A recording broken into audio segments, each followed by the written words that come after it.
நான் புதுசாக வந்து தெரியாதுன்னா பழசாக இருக்கிற எல்லாருக்கும் தெரியும். எங்கள் வீட்டுக்கார் பேர் சுருளிராஜன்.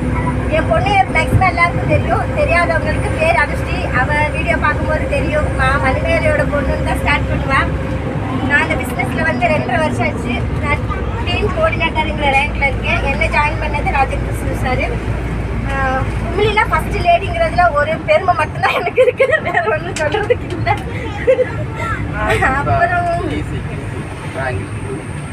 நான் டீம் கோஆர்டினேட்டர் ரேங்கில் இருக்கேன். இது எனக்கு நிறைய டைம் இந்த மாதிரி டூர் வர்றதும் இதெல்லாம் பழகிடுச்சு. வேற என்ன சொல்லணும்னா, நான் பிஸ்னஸில் எப்படி ஜாயின் பண்ணுறேன்னு சொல்கிறேன். ஃபஸ்ட்டு பிஸ்னஸ்லான்னு சொல்லி நான் ஃபஸ்ட்டு ஜாயின் பண்ணது ராஜேஷ் சார். எனக்கு ஒரு ப்ராடக்ட் நான் தருவேன், நீ அதை சேல் பண்ணிக்கோ, லாபத்தை நீ எடுத்துட்டு மீதி உள்ள எனக்கு பைசா கொடுத்தா போதும். அப்படி தான் எனக்கு பிஸ்னஸில் ஜாயின் பண்ணார் ஃபஸ்ட்டு. ஆனால் அவர்கிட்ட நான் முதல்ல நான் வாங்கினதுன்னு சொன்னால் கவஞ்சு ப்ராசஸ் தான். மொத்தம் 13 வாங்கியிருக்கேன் நான் ஃபஸ்ட்டு ஸ்டார்டிங்லேயே. ஆனால் அது ஒன்று கூட நான் வீட்டுக்கு எடுத்ததே கிடையாது. 890 ரூபா அப்போ உள்ள ரேட்டு, பழைய ரேட்டு.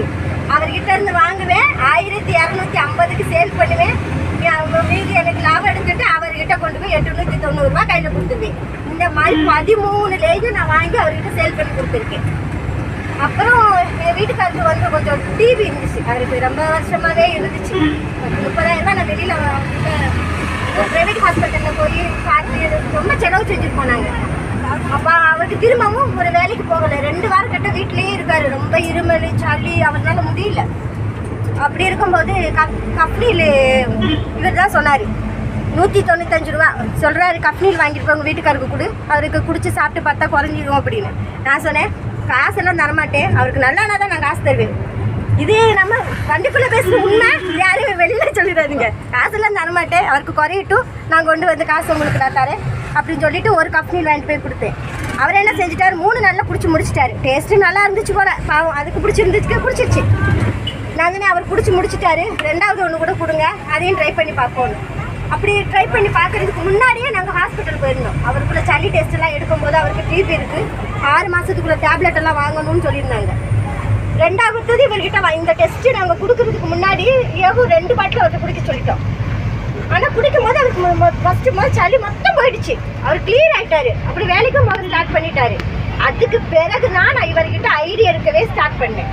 எனக்கு நம்பிக்கை வந்தது எங்கள் கம்பெனியில் தான். எங்கள் வீட்டில் யாரை தூங்கிட்டு இருக்கும்போது உசுப்பி கேட்டாலும் என்னென்ன இருக்குது, எப்படி சாப்பிடணுங்கிறது சொல்கிறது கம்பெனியில் மட்டும்தான் சொல்லுவாங்க. அதனால மட்டும்தான் நான் இந்த பிஸ்னஸில் வந்தேன்.